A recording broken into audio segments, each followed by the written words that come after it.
Devenir océanographe, il y a plein de choses. Qu'est-ce qu'il y a là? Bon, on a parlé de Christian qui était mathématicien. Moi, je suis plus, comme on dit, physicien. Je suis plus mesureur, etc. Bon, mais dans les océanographes, il y a d'autres personnes. Vous allez à Ifremer. Bon, moi, j'ai travaillé la plus grande partie de ma carrière. J'étais à Ifremer, à la Seine-sur-Mer, à côté de Toulon. Qu'est-ce qu'il fait, Ifremer, là-bas? Il fait plusieurs activités, mais la principale, c'est le maintien des submersibles. Des engins plongeants profonds, les soucoupes plongeantes, le Nautile. Vous avez déjà entendu parler du Nautile, hein, cet engin qui va à 6000 mètres. Moi, je passais devant 25 fois par jour. Je côtoyais tous les gens qui travaillaient là-dessus. Alors, il y a des pilotes d'engins. C'est pas rien de piloter un engin comme ça à 6000 mètres de fond. Vous savez, ça met plusieurs heures pour descendre, plusieurs heures pour remonter. Quand ils plongent, ils ressortent 2 jours après. Hein. La sphère fait combien? 2,5 mètres, 3 mètres de diamètre. Ils sont 3 là-dedans. Je vous dis pas. Hein. Vous voyez un peu. Bon, il faut avoir l'esprit trempé. Hein. Il y a plein de mécaniciens, il y a plein d'électroniciens, il y a plein de choses. Alors, moi, ce que je dirais, il faut acquérir une spécialité, il faut travailler dans le domaine qui vous donne le plus de possibilités, de facilités. Si vous avez des penchants pour l'électronique, faites de l'électronique. Si vous avez des penchants pour l'informatique, faites de l'informatique, de la biologie, pareil, des mathématiques, pareil. Mais dès le départ de vos études, faites ce que je vous ai dit tout à l'heure. Allez vous balader sur des sites comme ça, rentrez en contact avec des équipes de recherche qui vous intéressent et montrez-leur que vous êtes intéressé par ce qu'ils font. Vous les flattez un petit peu, mais rendez-vous indispensable, rendez-vous utile, faites-vous connaître. Vous aurez plus de chance quand il y aura des concours de recrutement ou des examens d'embauche, hein, ça dépend des organismes, que des gens qui ont à la limite les mêmes possibilités, les mêmes capacités, les mêmes compétences que vous, mais qui n'auront pas marqué un intérêt plus que ça pour la chose avant de se présenter. Ça compte l'intérêt quand même, non d'une pipe.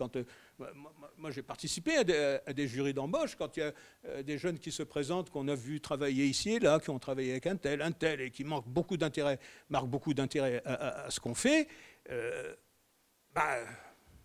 C'est peut-être un peu dommage pour les autres, mais c'est intéressant. Ne ratez pas ça. Comme je le disais, ça ne marche pas à tous les coups. Hein. Bon, voilà.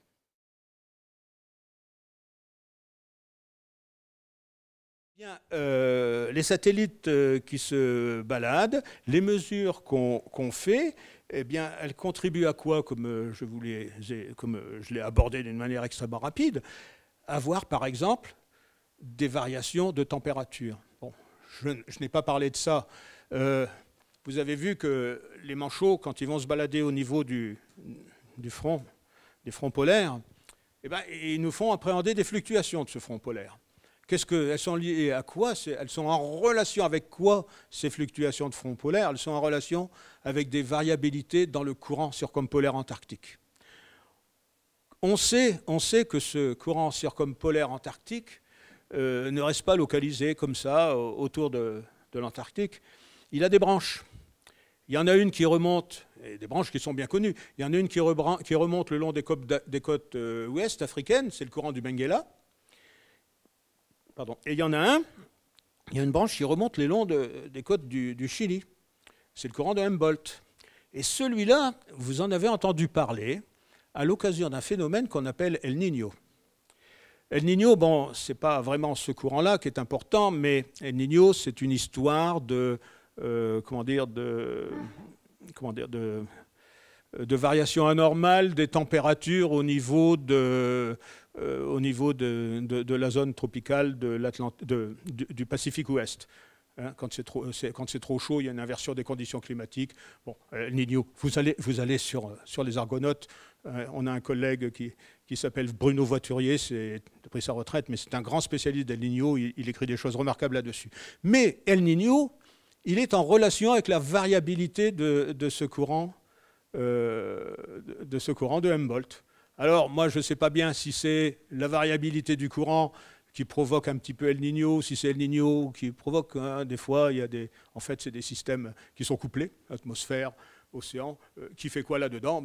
Ils sont couplés, voilà. Hein, ils réagissent l'un sur l'autre en permanence. Donc, par exemple, on peut considérer que le phénomène de fluctuation de ce front polaire peut être en relation avec des phénomènes comme El Niño, qui sont des phénomènes climatiques extrêmement importants. les histoires de satellites altimétriques là, qui pistent en permanence finalement l'évolution du niveau de la mer, du niveau moyen de la mer, c'est eux qui nous permettent de dire que le niveau moyen des océans évolue en ce moment à la hausse de 2 à 3 mm par an. Ou de le confirmer, parce que les stations inter ne suffisent pas pour décrire en toute honnêteté ce qui se passe sur l'océan mondial. Par contre, ça ressort. Voilà 2 exemples.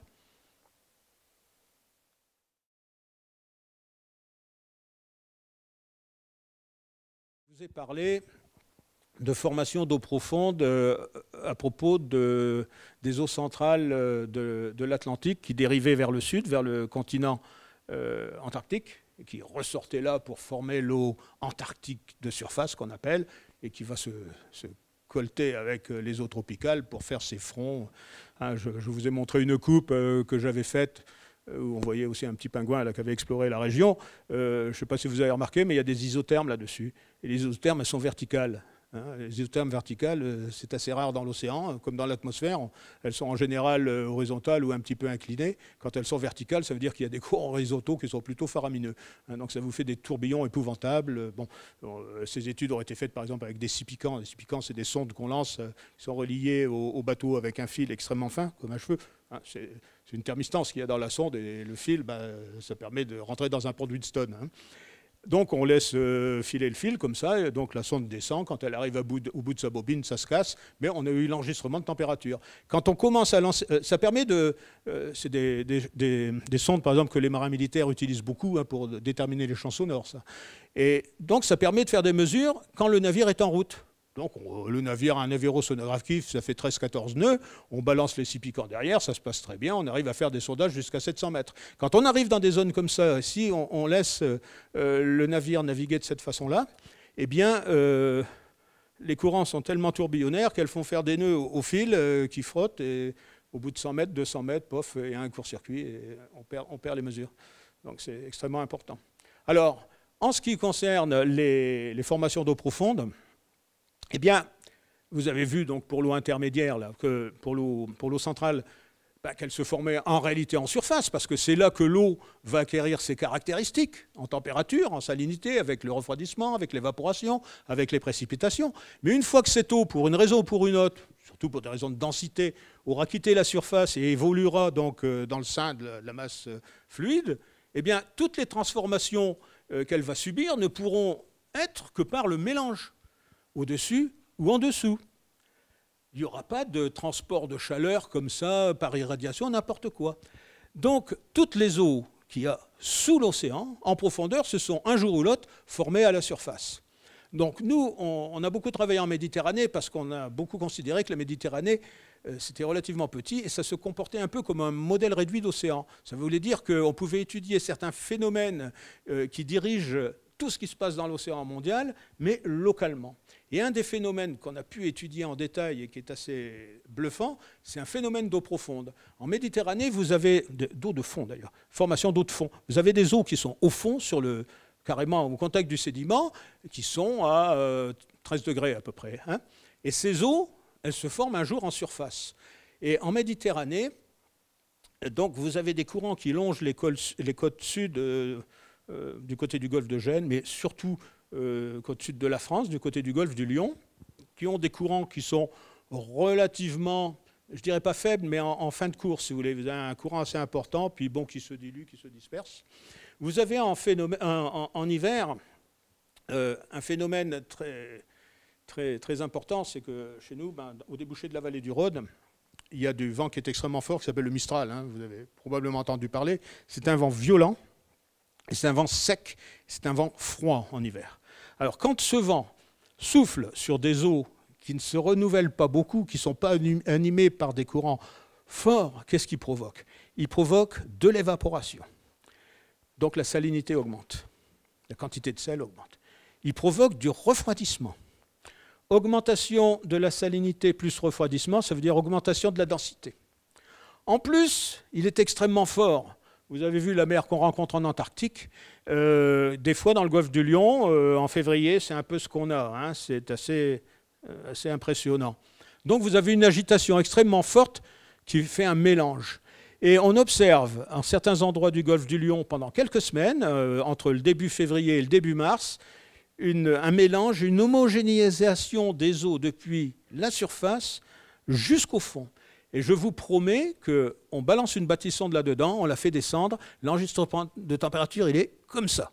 Vous avez une homogénéisation en température au centième de degré. Et ça, je vous défie de l'obtenir dans une casserole sur votre réchaud. Hein, ça. Et voilà, ça c'est un phénomène de formation d'eau profonde. Parce que dès que le printemps arrive, tout de suite les eaux de surface se réchauffent. Et il y a l'apparition de ce qu'on appelle une thermocline, c'est-à-dire un endroit qui commence vers 15-20 mètres, où la température augmente assez fort, et ça fait, si vous voulez, une espèce de barrière hein, qui s'oppose à la transmission de flux de chaleur, de choses comme ça, entre l'atmosphère et le fond. Donc c'est un phénomène de formation d'eau de fond. Ça se provoque aussi, c'est provoqué, ça se trouve aussi dans le golfe de Gênes un petit peu ça. Hein. Donc voilà.